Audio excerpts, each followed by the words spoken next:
Hey everyone, and welcome back for another deep dive. This time we are taking a trip to the City of Greyhawk. The City of Greyhawk, it's a classic. It's a classic, using the source book from TSR. Yeah, one of the most famous cities in D&D history. Absolutely, and I think it's really interesting because it was Gary Gygax's home base. It was. And it's been featured in so many different campaigns over the years, and we thought it'd be fun to take a look and see what this book has to offer for players of 5th edition today. Yeah, and even though it was originally written for an earlier edition, it's chock full of ideas Oh yeah. that you can bring into your 5e games today. Yeah, like powerful oligarchs. Yeah. Shadowy thieves guilds. Oh, yeah. We're even talking about some infamous NPCs like Rennie. Rennie. But before we get lost in Greyhawk, Alex has a few reminders for you. That's right.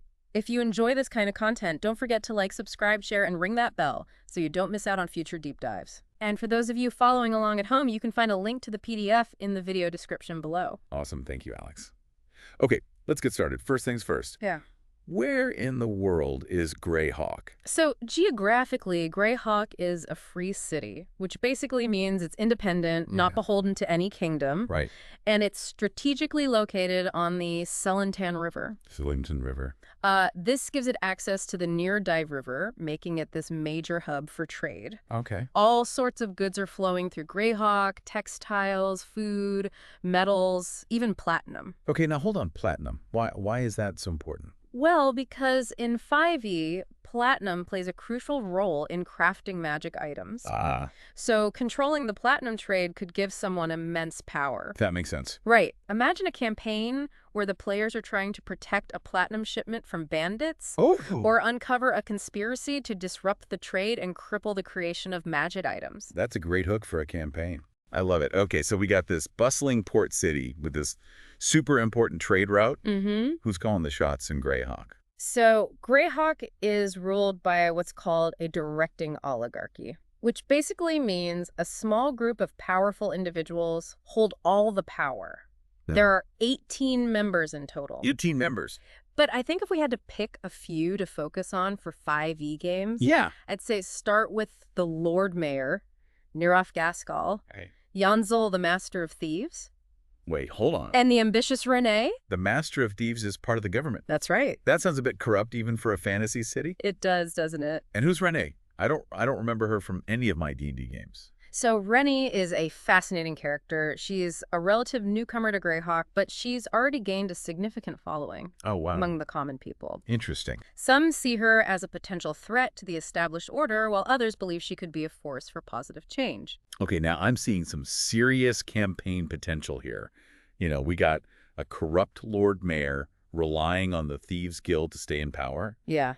and this charismatic newcomer who can either challenge the status quo or, maybe become a powerful ally. That's right. That's great stuff. Don't forget to leave a comment below sharing your thoughts on these characters, or maybe tell us about a time you used a corrupt government in your own D&D games. We love hearing from you. All right, so we've got the lay of the land. We've got a sense of the political landscape. What else makes Greyhawk tick? Well, the book goes into detail about the city's military and law enforcement. Okay. You've got the Cairn Hills garrisons, which act as a sort of border patrol, keeping an eye on threats from the Wild Coast and the Bandit Kingdoms to the north. Bandit Kingdom. Bandit Kingdoms, yeah. Sounds like trouble. Oh, definitely trouble. Okay. The Bandit Kingdoms are a lawless region where might makes right.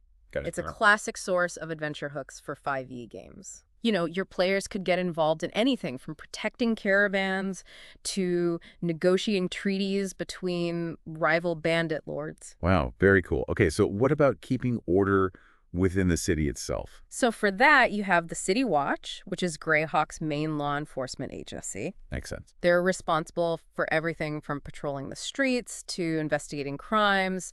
The book even outlines different types of crimes and their punishments, which can be really useful if you're trying to add a layer of realism to your 5e games. Yeah, I was actually flipping through the source book and I noticed that it includes stat blocks It does. for some of the key NPCs. Yes. Like Lord Mayor Nirav Gaskell. He's a 9th level fighter, Yeah. which is pretty impressive.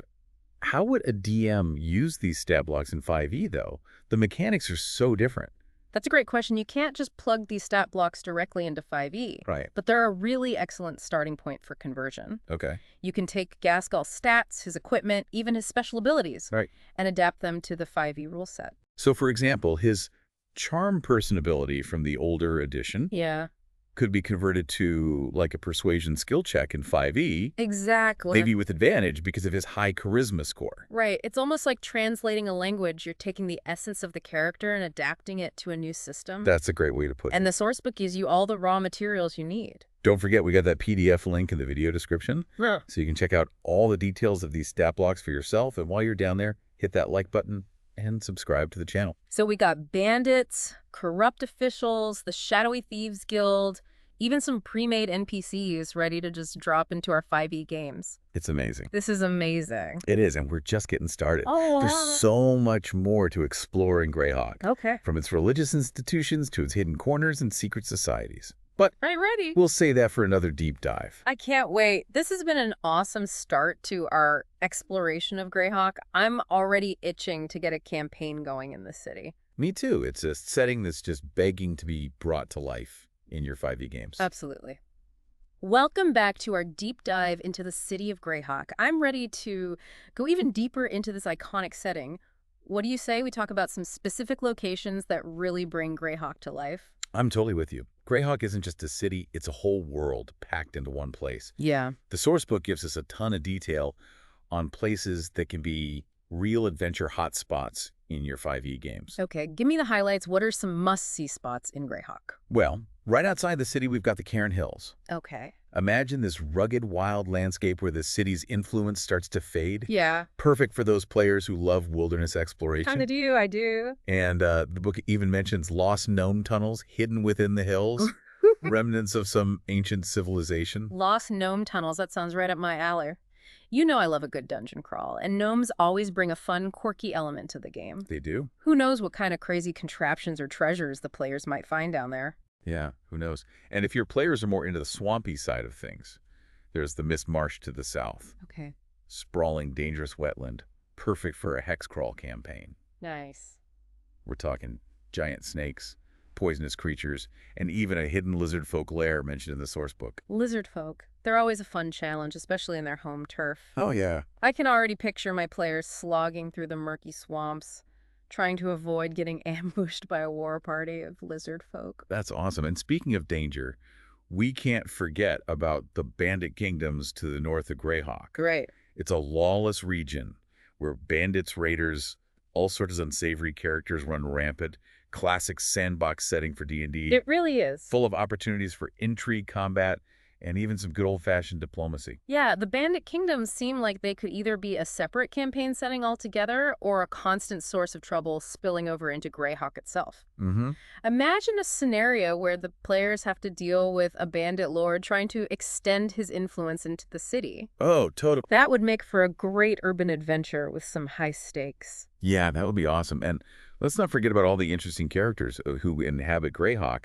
You know, this city is a magnet for these larger-than-life personalities. Oh yeah, this sourcebook is packed with details about iconic NPCs. We talked about Lord Mayor Neref Gaskell and Janzel the Master of Thieves, but I'm really curious about this Renee character. Yeah. She seems like she could be a major player in any Greyhawk campaign. What's her deal? Well, that's part of the mystery, isn't it? Yeah. The sourcebook doesn't give us all the answers, which is great for DMs. I like that. We know she's ambitious, she's cunning, she's got this talent for gaining the trust of people. Is she a genuine reformer, or is she manipulating her way to power? Oh, that's a good question. That's up to you to decide. I love that. It leaves so much room for interpretation and allows the DM to really make the character their own. You know, she could be a powerful ally for the players, a dangerous enemy, or maybe even a complex, morally gray character who shifts alliances, depending on the situation. So much potential. Rennie sounds like a character with a lot of depth. She does. Tell us in the comments what kind of role you think Rennie would play in your Greyhawk campaign. Would she be a friend, a foe, or something in between? So we've talked about the big players in Greyhawk. Mm-hmm. What about those who operate in the shadows? We touched on the Thieves Guild earlier, but I'm guessing they're just the tip of the iceberg when it comes to Greyhawk's criminal underworld. Oh, you're absolutely right. Greyhawk's got this dark underbelly full of assassins, smugglers, and all sorts of shady characters.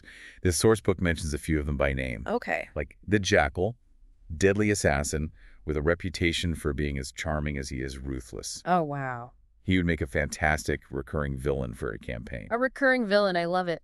Imagine the tension as the players try to track down the Jackal before he can complete his latest contract, only to realize they've walked right into one of his traps. It's a classic. Classic D&D right there. And then there's the Beggar Master, Okay. mysterious figure who supposedly controls Greyhawk's vast network of beggars. Wow.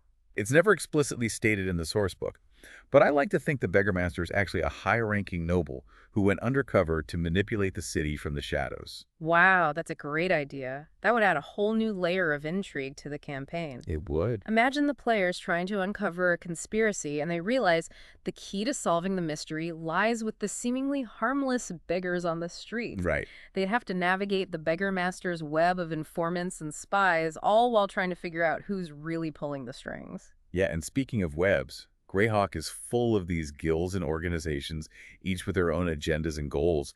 These can be a great way to add depth and structure to your campaign. Oh yeah, the sourcebook mentions everything from the powerful Wizards Guild to the more mundane but no less important Carpenters Guild. Right. Each one represents a different facet of Greyhawk's society and economy. That's right. And these guilds can be sources of quests, allies, or even enemies for the players. That's true. Imagine a scenario where the players have to mediate a dispute between the Merchants Guild and the Thieves Guild.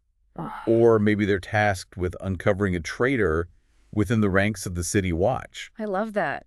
It gives the players a chance to interact with the city on a deeper level. It does. It opens up so many possibilities for role-playing and intrigue. Plus, it's a great way to introduce some recurring NPCs who can help or hinder the players throughout the campaign. Guilds are a great way to add depth to your D&D games. They are. Tell us about a memorable time your players interacted with a guild in one of your campaigns. Yeah. Did they join the guild, fight against it, or maybe something in between? So we've got dangerous locations, shady characters, and powerful organizations all within the walls of this sprawling city.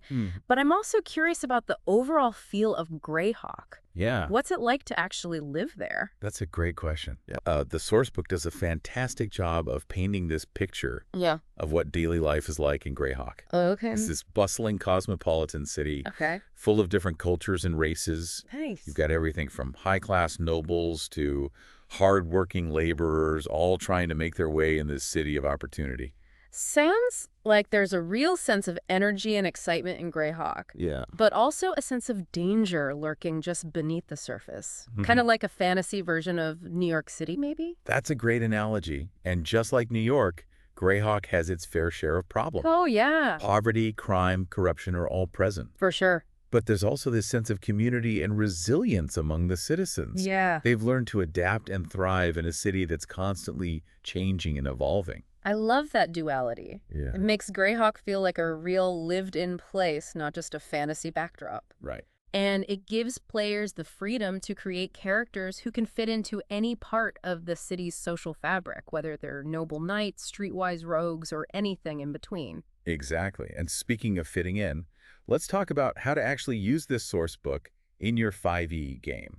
Okay, that's an important point. This source book was written for an older edition of D&D. It was. So how do we translate all this great information into a 5e format? It's all about adaptation and interpretation. Okay. You can't just lift the content wholesale, Right. but you can use it as a foundation for your own 5e campaign. Okay. Think of the source book as like a toolbox, Okay. full of ideas, characters, locations that you can customize to fit your own game. So, for example, the stat blocks for the NPCs would need to be converted to 5e rules. Yeah. That might seem daunting, but there are resources out there to help. Yeah. Like the Dungeon Master's Guide and various online communities. Right. And you don't have to be like a rules expert to adapt this material. Yeah. It's more about capturing the spirit of Greyhawk and translating it into a format that works for your game.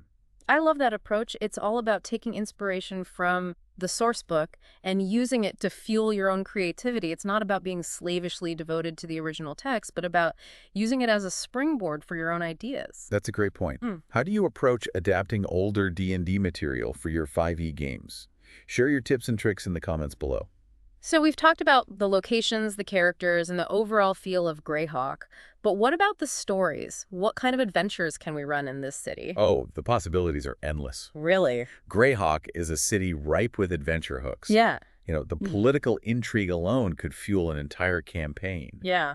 Imagine the players getting caught in the middle of this power struggle between the Lord Mayor of the Thieves Guild and Ren. Oh, yeah. Or maybe they're hired by a wealthy merchant to recover a stolen artifact, Right. only to discover it's tied to a long-forgotten cult operating in the city's underbelly. Ooh, nice. That's a good one. Yeah, and don't forget about the potential for dungeon crawls, right? Those lost gnome tunnels in the Cairn Hills are just begging to be explored. They really are. Who knows what kind of ancient secrets and forgotten treasures are hidden down there. I can see it now, my players descending into the darkness, armed with torches and their Oh. trusty 5e character sheets, Yes. ready to face whatever challenges await them in the Yeah. depths of Greyhawk. I love it. And let's not forget about the potential for wilderness adventures just outside the city walls. Yeah. The Mist Marsh and the Bandit Kingdoms are full of dangerous creatures. Oh, yeah. And even more dangerous people, all waiting to test the player's skills and courage.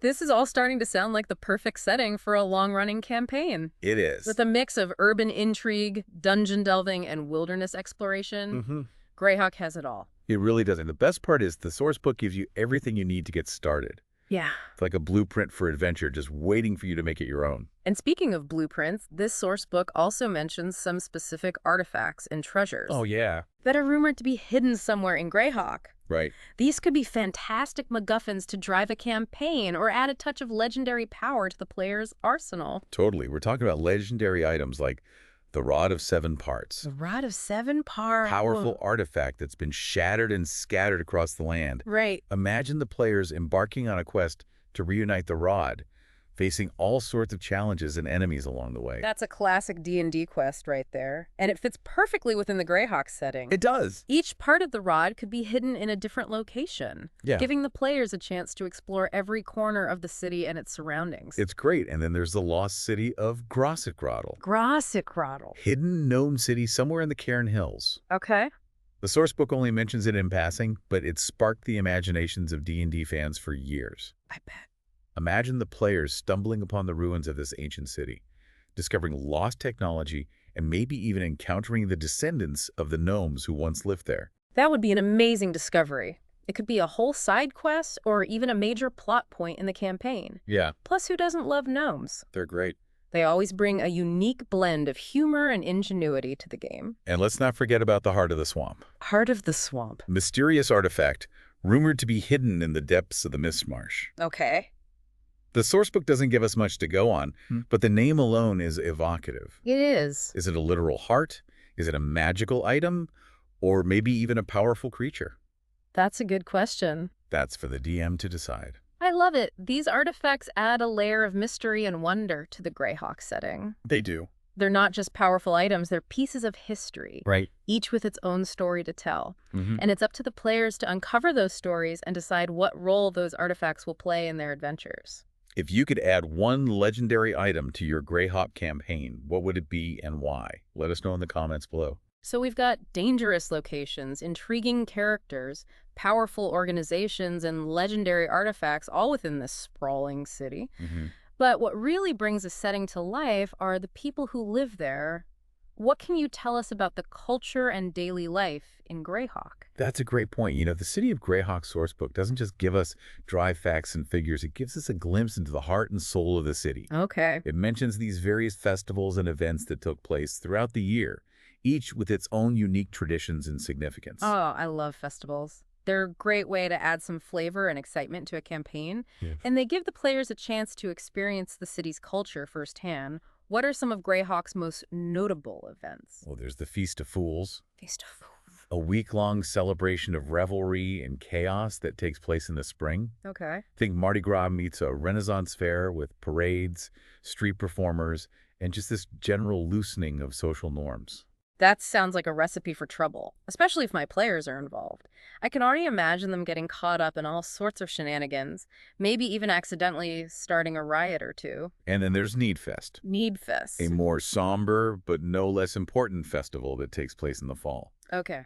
It's a time for giving thanks, remembering the dead, and sharing with those less fortunate. Oh, So a bit of a contrast to the Feast of Fools. Is. But I can see how both festivals could provide unique opportunities for role-playing and character development. Totally. Maybe the players have to protect a visiting dignitary during the Feast of Fools, or maybe they volunteer to help distribute food to the poor during Need Fest. Exactly. And don't forget about the various sporting events that take place in Greyhawk, You're right. such as the annual archery competition or the gladiatorial combat at the pit. Ah, yes, the pit. We talked about that earlier. I can already imagine my players getting caught up in the excitement of the crowd, Oh, yeah. cheering on their favorite gladiators, or maybe even stepping into the arena themselves. All right, so these events and festivals are a great way to add some depth and realism to your 5e campaign. They are. And the City of Greyhawk sourcebook provides all the details you need to bring them to life. This is amazing. We've covered so much ground already, but I feel like we've only scratched the surface of what Greyhawk has to offer. There's so much more to explore. I agree. We haven't even talked about specific locations within the city itself, Whoa. like the Temple of Elemental Evil or the infamous Green Dragon Inn. Oh, I've heard of that. But I think we'll save those for another deep dive. I can't wait. We've definitely given our listeners plenty to think about, and I'm sure they're eager to start incorporating some of these ideas into their own D&D games. I hope so. That's right. Don't forget to hit that like button, subscribe to the channel, and leave a comment below telling us about your favorite parts of Greyhawk or how you plan to use this information in your own campaigns. And be sure to check out the link to the PDF of the City of Greyhawk in the video description. It's an invaluable resource for any D&D fan, whether you're a player or a dungeon master. So until next time, keep those dice rolling, and may your adventures in Greyhawk be legendary. Welcome back, adventurers. It's time for the final leg of our journey through Greyhawk. Yeah! We've seen the wild outskirts, we've met some unforgettable characters, but now we're heading into the heart of the city itself. The heart of it. I'm talking about those iconic locations that any Greyhawk campaign just wouldn't be complete without. You're absolutely right. You know, every city has its landmarks, those places that are more than just buildings. Right. They're woven into the fabric of the city's stories, and Greyhawk is full of them. Okay, I'm picturing a map in my head.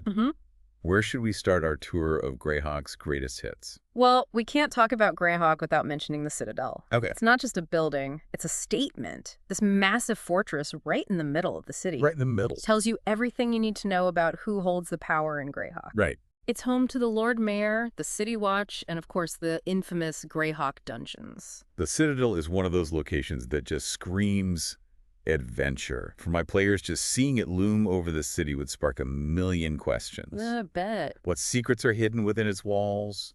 Who are the real rulers of Greyhawk?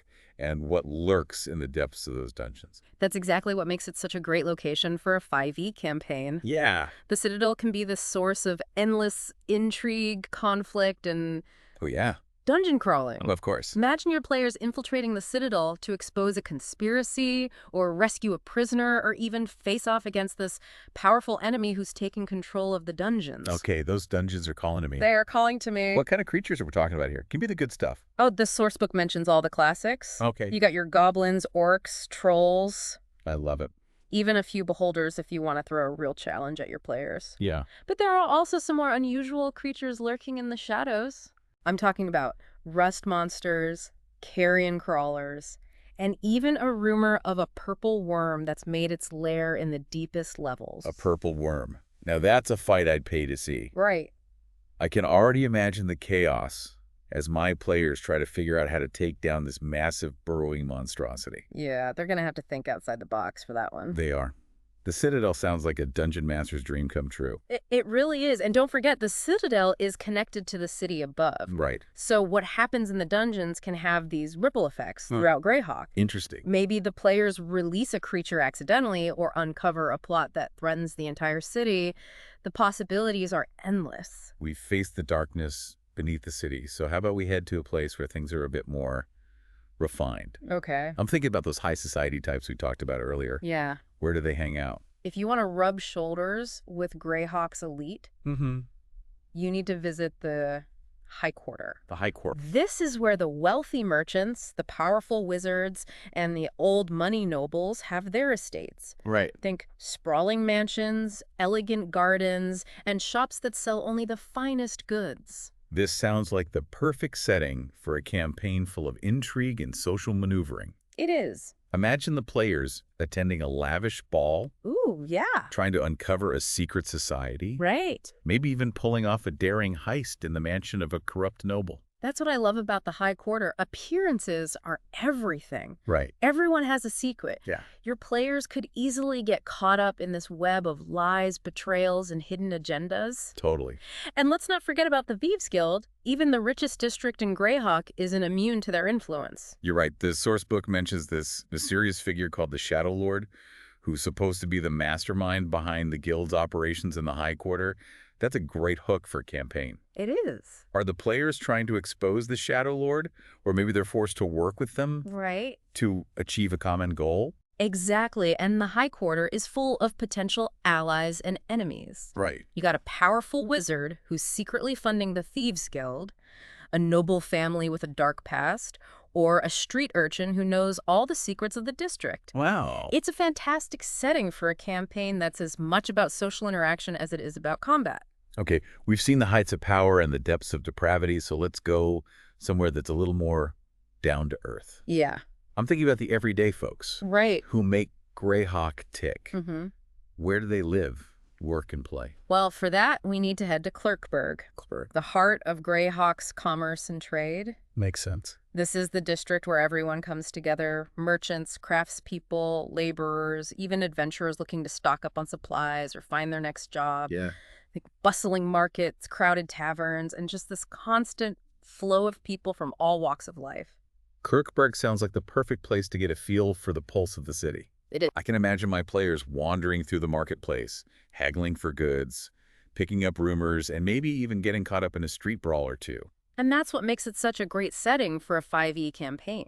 Yeah. Clerkburg is full of potential for role-playing, intrigue, and even combat. Totally. Imagine your players trying to track down a rare ingredient for a potion, or investigating a shady merchant, or maybe preventing a riot from breaking out in the town square. And I'm guessing the Thieves Guild has their fingers in all sorts of pies in Clerkburg. Oh, absolutely. Seems like the perfect place to run a campaign that's all about the criminal underworld.